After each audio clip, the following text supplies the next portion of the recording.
Yep. And B's rolling. He's talking. We can hear you. We can hear you. Are you done?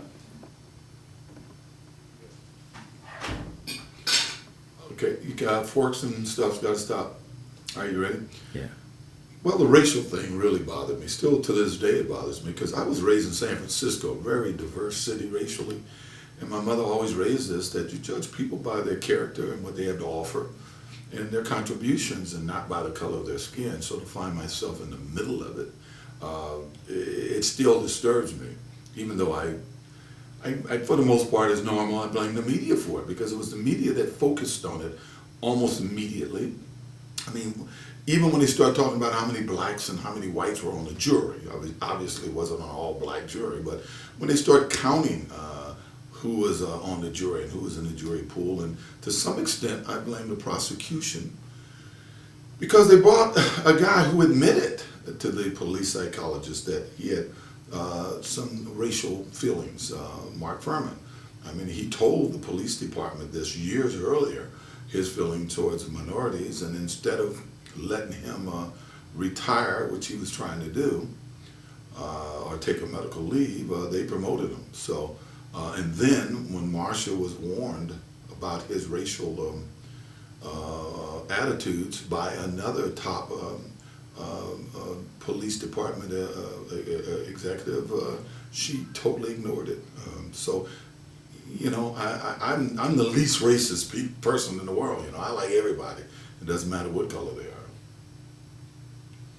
Come on, gotta feed me. What's the next one? It would be, we were talking about the, you made the you want to comment on Mark Furman talking about nigger. Well, I just said that. Okay, so you want to use that? Okay. Yeah. And then. Oh, yeah. Let me comment on okay. that. Still rolling? Yeah. And rolling. And it's really interesting how the media just took Mark Furman using the N-word, nigger word, and they tried to bring it right down that's all it was about. You have to look at the content in which he was using that word.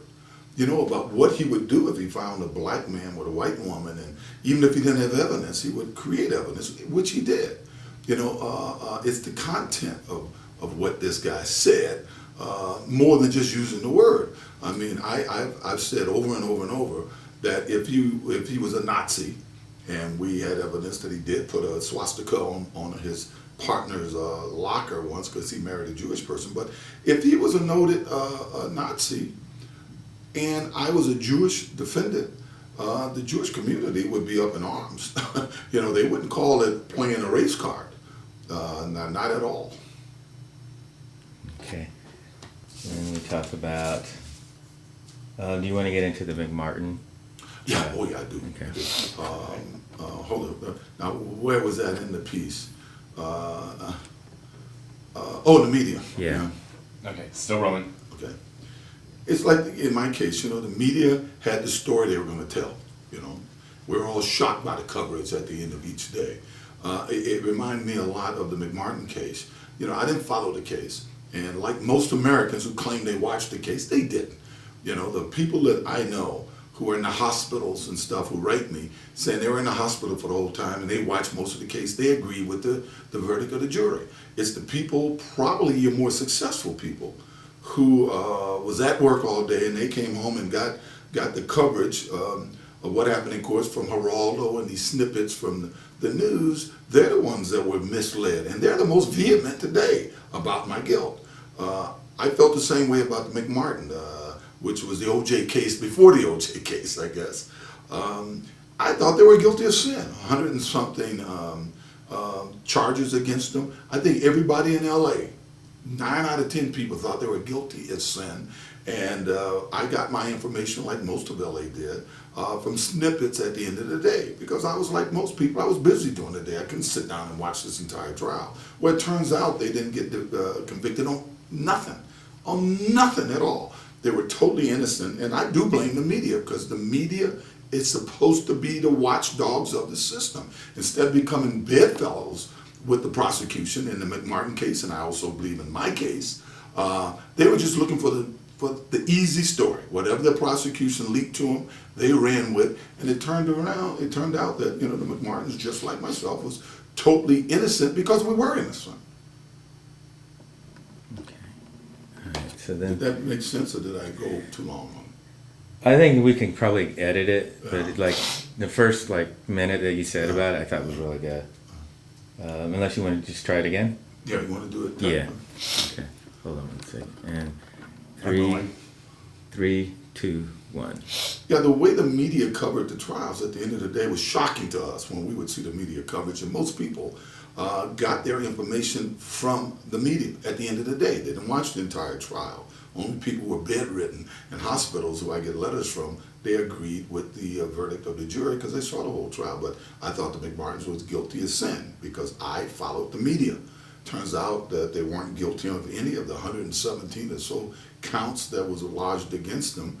But most people in LA thought they did. I would guarantee you 9 out of 10 people thought they were guilty because we followed what the media had to say about the case.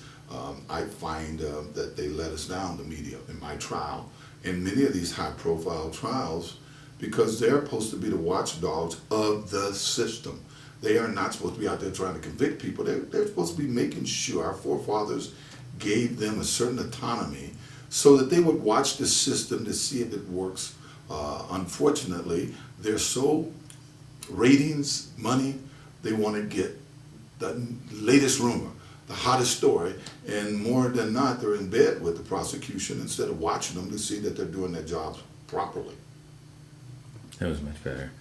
You want to talk about the whole black and white controversy? You were talking about the divide. Didn't You I know, just talk about that? But you wanted to use it in a different place as well. Do you want like you kind of? Oh, yeah, okay, all right. Okay, let me see if I can try this. Okay. Okay. You know, it's funny how, you know, the media, they went to where they knew they would get a reaction, both pro and con, black and white. I traveled the country. I had a guy named Norm Prado who followed me for 3 years, everywhere. Chicago, Cincinnati, New York, Las Vegas, and followed me every place I went and filmed and saw so many blacks, so many whites come up to me, you know, wishing me well, you know, giving me a hug, telling me to hang in there, asking me about my kids. And I wonder where those people were, you know, that day of the verdict. Somehow they went to where they knew they would get a reaction here, where they would get a reaction here. And if they interviewed a white person who didn't go along with what they wanted, they didn't make the cut. They interviewed a black person. Well, they might have made the cut, but they basically didn't make the cut. So they wanted to create this divide, which obviously was there, but not to the degree that they made it, because they kept the story going. That kept heat going. That kept the controversy. And to this day, they're still doing it. That was good. Yeah. You want to get into about the careers, like Dershowitz and lots of athlete Okay. being derailed, Yeah, and then yeah, Shaq. Yeah. Okay, 3, 2, 1. Yeah, once I had one of the guys involved with the case came to me and told me that how it kind of hurt his career. And I said, man, you hurt your career for the wishy-washy stance you took, because the two most visible people in my trial, other than, you know, myself, I would say, but certainly on my defense team, was Johnny Cochran and Barry Sheck. And their careers have just taken off. I mean, their careers just took off from that. And I would say that in the courtroom, they were the two most visible people on my defense team. So if your career got somewhat derailed, I think it probably had a little more to do with you know, you. Good. I hate to make that sound like I'm dogging that. Yeah. Yeah, right. Yeah. It- Can it we back sounds- this up? Yeah. Let's back this okay. up. Yeah. Okay. 3, 2, 1. Yeah, there's some people that felt that their careers got hurt by it, but you know, I kind of disagree with that. The two most visible people in my trial, and the people who were given most credit for my acquittal, was probably Johnny Cochran and Barry Sheck, and their careers have just taken off. You know, to Johnny's death. Yeah. Okay. Then you want to talk about the verdict being quickly returned. Okay, yeah. Okay. All right. Go. And it, you know, it's weird how they look for anything. Because they were wrong, they tried to find excuses. And first it was the black jury, and it wasn't an all black jury, but then more germane that a lot of the media pundits jumped on was the time of the verdict, that it was only a few hours, it wasn't enough time. Well, you know, I became for a while a big court TV watcher, and I watched these multiple crimes where there's 3 or 4 defendants and 3 or 4 people were murdered and stuff. And it's common that these verdicts come back in 30 minutes, in 45 minutes, real complicated cases where there are more defendants involved and multiple victims involved. And I've never, ever once heard anybody complain that, hey, they came back in 90 minutes or they came back in 45 minutes, and it happens weekly on court TV. Okay. You wanted to comment about the media being able to say anything without having to justify their, you know, what they say. It's like, Yeah, Katie Couric. Yeah. Yeah. And you know, there was a time, you know, when I was a kid, I actually in the 3rd grade we did a little project, Mr. Hartman's class at Patrick Henry in San Francisco, and I was the editor, and we did a little was a 1-page paper there.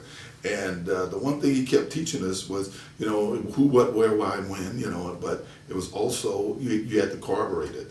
You know, he just said you had to get 2 witnesses. You know, when you hear a story, go find 2 other people that are witnesses to the story. Our media has reached a point, it's all about ratings, and all they need is a rumor. You know, I've seen it happen. Actually, this is something else I want to say. Okay. Let me finish. Could you edit there when I say? Could you? Say it again. Let me tighten that up again. And just maybe start it with a. Because Marsha said this. Yeah. This is what Marsha said. Yeah. This. Well, you know, the media, I think, shows the state that the American media is in is why they're the least trusted profession right now, even more so than used car dealers and lawyers, is because they didn't care in my case. It was who had the latest rumor. They didn't try to verify it with anyone. Normally, historically, you're supposed to have, you know, 2 other places that you can go for verifications.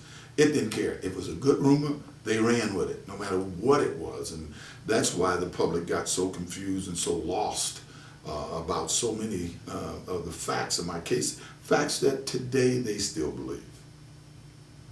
Great. While I was saying that, I wanted to go in, well, you probably got it written there. I wanted to go into the book stuff, but anyway, we'll get to that. Okay, and then you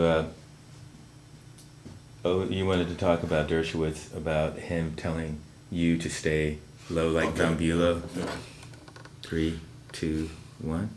Yeah, I mean, I was told once to try to lie low. Well, and they quoted, I think, another client. For instance, Alan Dershowitz had this client, Klaus von Bülow. Well, I can't move to England. I had 2 kids to raise. And how do you stay low when everywhere you go, you got the media following you? The least little thing gets blown out of proportion in the media. A guy tells me he doesn't want to serve me in Kentucky. Okay, fine, I'm sorry you feel that way. And me and my friends leave. It becomes a lead story for a week. The guy's on the morning shows, he's on Nancy Grace, he's on the cable talk shows, and it becomes news. And every other week, my friends and I would talk about the tabloids. One week, I'm committed suicide. Another week, I'm ODing on cocaine. Another week, I'm doing a porn video. I mean, all not true. And I said it's a little different from some guy that could disappear into London, opposed to me, who's got the media following him. I feel like I have a bullseye on my chest and a dollar sign on my back. Everybody's trying to pimp me for something, it seems. That's good. And then, let's see. Do you want to go into the book thing now? Yeah. Because we've covered most of it. Okay, here we go. Okay. 3, 2, 1. Hey, you know, I tell you where the media really shows where they're at is the publishing companies around the country, because they don't want anything positive. They got what they want. I recall when during the course of my trial and when it was over, both my ex-wife Marguerite and Nicole's best friend Cora Fishman, as well as Cato Kalin, all had book deals. But when they wouldn't say when they said exactly what their experiences was with me and what they saw, that wasn't enough for the book companies. They needed more. They wanted my ex-wife to say that I beat her. They wanted Cora Fishman to say that Nicole told her that I beat her. They wanted Cato to say he witnessed things that he didn't witness, and all three of them lost their book deals. The only person who did a book deal who was willing to say anything remotely like that is the person that knew Nicole the least out of that group, knew me the least out of that group. A person that I had seen, I can count on my fingers the times I've seen this person, and that was Faye Rusnick. As the years have gone on, I know recently I got a call from my friend Norm, and he said that they offered him a book deal, but he needed to say I confessed. Well, he wouldn't do it. Of course, another person, as we all know, who had a lot of financial problems, is in a lot of trouble lately, he was willing to say it, and they'll take the book. Even myself, when I was prepared to, willing to write, to straighten out a lot of misconceptions about my life with Nicole, they wouldn't do it unless there's a fictional chapter in there about a confession. So it's what they want, and they could care less what the truth is. They got what they know will sell, and they want to continue to feed it to the public.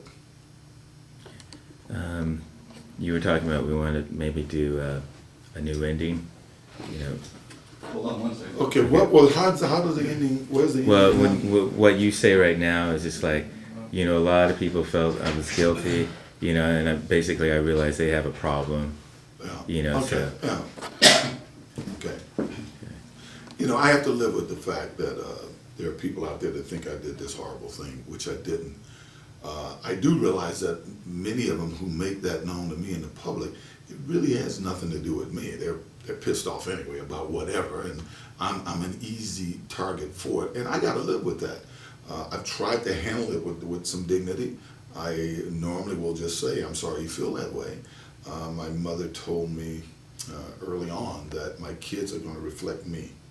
So you got to watch how you react to that, because you got to show them how they need to react to that. And obviously my kids have done pretty well. They're both in college now. They seem to be healthy and happy and well-adjusted kids. So I realize that I'm not going to be able to change some opinions ever. And that's my cross to bear. But I only have one person I have to impress, and that's my Lord God, Jesus. And hey, I think I'll see my mom again. Yes. Yeah, we All have right, that too. rolling camera B. Yeah. Rolling. Yeah, well, let us see. I was very successful. I was very fortunate to be able to compete with some great guys, win some championships. We won the national championship in football my junior year. We won 2 indoor and 2 outdoor national championships my sophomore and junior year, and of course broke a world record in track and field. So I really had a terrific college career. Keep going. It's another point. Okay. It bothers me sometimes, I remember I was sitting there in court and Marshall made this comment about I was a different person off the court. What I took pride in was the fact that everybody who ever played with me, everybody who ever worked with me, whether it was Chevrolet or Hertz or NBC or ABC, would always tell you. And any interview that anybody around me ever gave my whole life was, what you see is what you get with OJ. He's the same guy, and I tried to treat everybody that I met on the street like I would want to be treated. That was has always been my philosophy, to do unto others, and I know that was my reputation. So it wasn't when the camera went off I was a different person, and I like to think, with few exceptions, I'm that person today, and that's why I try to be nice to everybody, and if they're not nice in return, that's their problem. Can you say one more time? I'm gonna really close up about you're gonna see your mom. Yeah. Thanks. So I just try to do what my mom taught me, and because I know one day I'm going to see my mom again. What was the whole thing about treating that? So you got the rest. You can put it into the close up. Definitely. And my mom was just the nicest person. Everybody that ever met her, she was an angel, and she is an angel. And I just know one day I'm gonna see her again. Okay. Even here, you're trying to stay away from the media, and everybody's trying to use you in your case. for their own benefit, Yeah. as such as the comment that Yeah. recently Barack Obama. Okay. You think that's a good idea? Yeah, let me try it. I think I got what you're saying. Okay. Anytime. You know, it's because it's interesting that I play golf and I come home. I raise my kids. They're in college now. So I come home, I read, I write a little bit. I may go to a movie. So I try to stay as far under the radar as you can for the most part. But my life is everybody's trying to make money on me. You know, I mean, people want to take me wherever I go about something. Once again, they'll write stories about me that I don't have a clue where it comes from. The paparazzi, they shoot me whenever I go out. And because there's no story, they write a story. I was at a well-known South Beach restaurant here recently, Prime 112.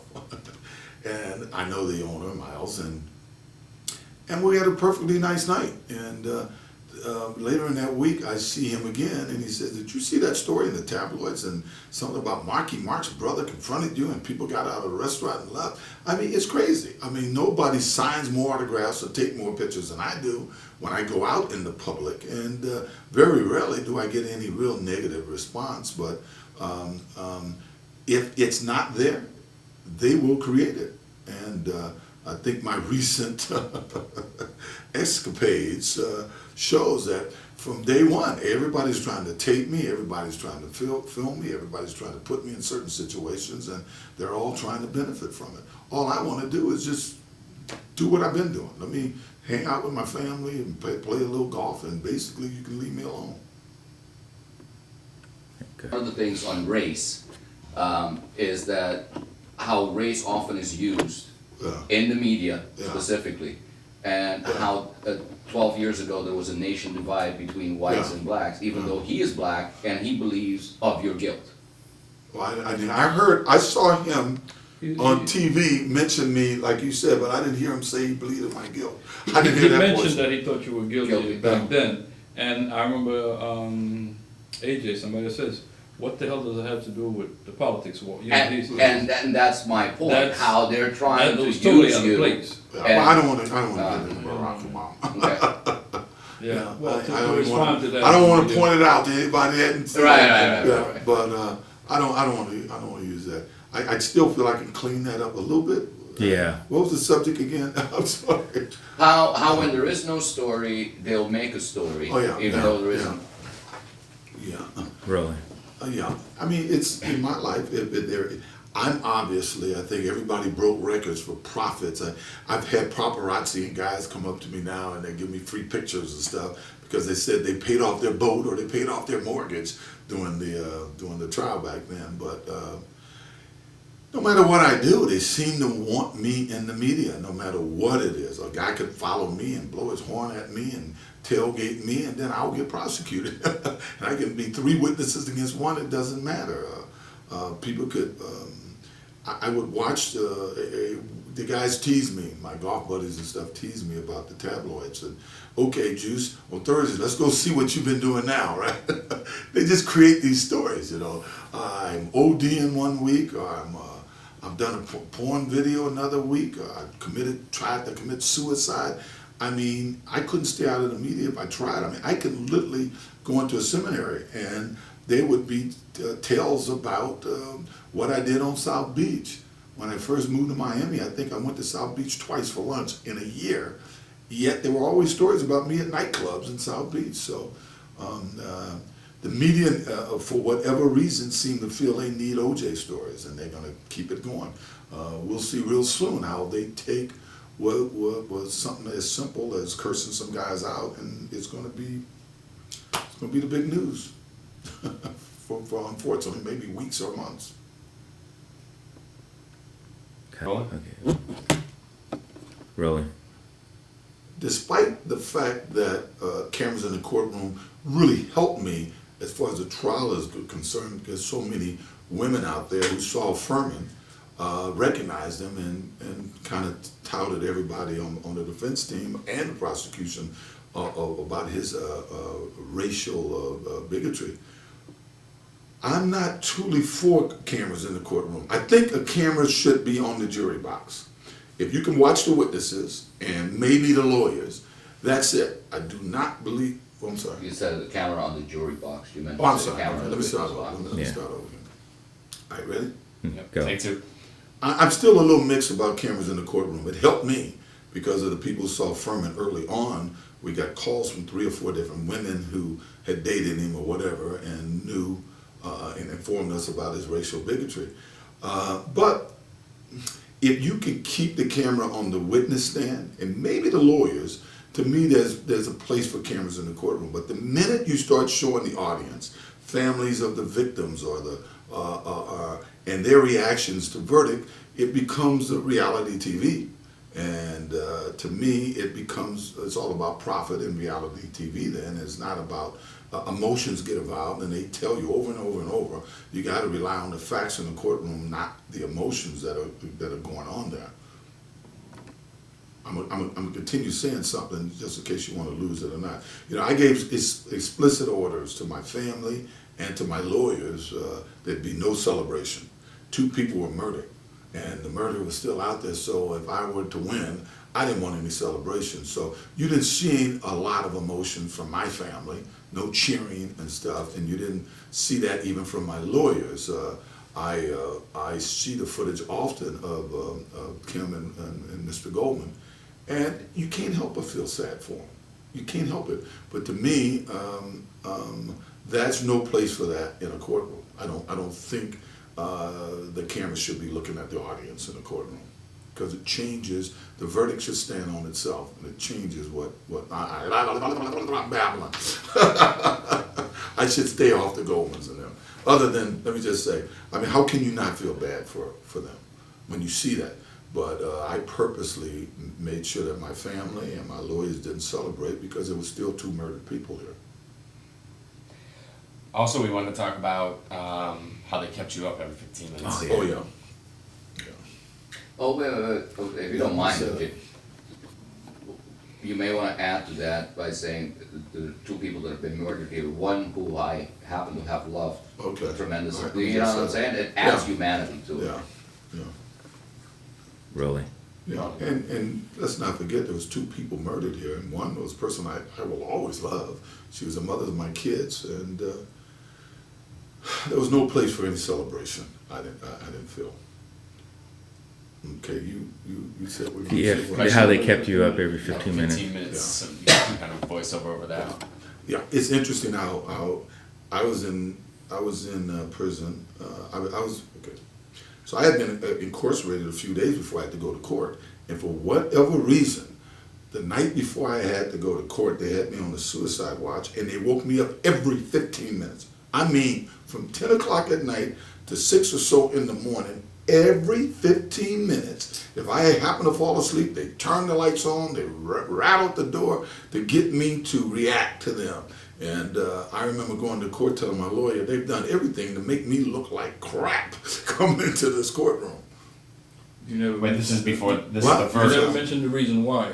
I think the reason why is Yeah. before the Okay. verdict. It was Yeah. the night before the Okay. verdict. You Yeah, it was the never night mentioned before the it. verdict. You didn't say verdict. No, that wasn't the verdict. This is early on. Oh, this Oh, I is thought early this was on. before the No, verdict. no. Oh, I thought No, this no. was right That before. picture of me, that's when I came into court that say not guilty. Oh, That was in a hearing. On your arraignment. on your arraignment. Okay, we Yeah, thought it was yeah. before. Okay. Yeah, I mean, you may want to clean that I up look and add fine. that in. Okay, let me see. No, if that's the case, then that's all right then. I'd say it's funny early on when I was first arrested and I had to go to court for a couple of arraignments and hearings.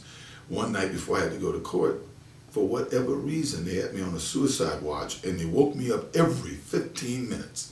I mean, from 10 o'clock, 10:15, 10:30, 10:45, 11 o'clock, 11:15, 11:30, all the way to 6 in the morning. They woke me up. If I fell asleep, they woke me up. And I remember complaining to Shapiro at the time, and we were just saying, well, Juice, you got to look as good as you look. You know, they're messing with you. It was a psychological warfare or something, so I would look horrible in the courtroom. It's good. That's amazing. Anything else? No, I think we're cool. Yeah. Let's move some things around. Yeah. And some of the stuff we take out, we got